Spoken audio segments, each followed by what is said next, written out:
મધ્યાહન ભોજનમાં અપાતા અનાજમાંથી જીવાત નીકળ્યા હોવાની ઘટના ફરી એકવાર સામે આવી ચૂકી છે। આ ઘટના છે તે મહીસાગરથી સામે આવી રહી છે। મહીસાગરની અંદર મધ્યાહન ભોજન માટે અપાતા અનાજમાં જીવાત નીકળ્યા હોવાની ઘટના સામે આવી છે। મહીસાગરના કડાણાના વિડીયો વાયરલ થયા છે। સોશિયલ મીડિયા પર આ વિડીયો ખૂબ જ ઝડપથી ફરી રહ્યા છે।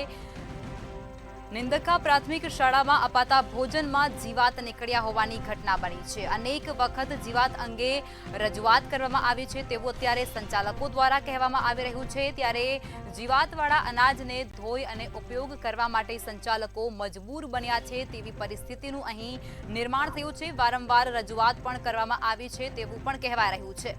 તો ફરી એકવાર આ ઘટના સામે આવી છે જેમાં મધ્યાહન ભોજન માટે અપાતા અનાજમાંથી જીવાત નીકળી છે। આ સમગ્ર મામલો મહીસાગરના કડાણાના હોવાનું સામે આવી રહ્યું છે। કડાણાનો આ વિડીયો છે તે સોશિયલ મીડિયા પર ઝડપથી ફરી રહ્યો છે જેની અંદર નિંદકા પ્રાથમિક શાળામાં અપાતા ભોજનમાં જીવાત નીકળ્યા હોવાનું જાણવા મળી રહ્યું છે। જોકે સંચાલકોને જણાવ્યું છે કે અનેક વખત જીવાત અંગે તેઓના દ્વારા રજૂઆત પણ કરવામાં આવી છે તેમ છતાં જીવાતવાળા અનાજને ધોઈ અને ઉપયોગ કરવા માટે તેઓ મજબૂર બન્યા છે।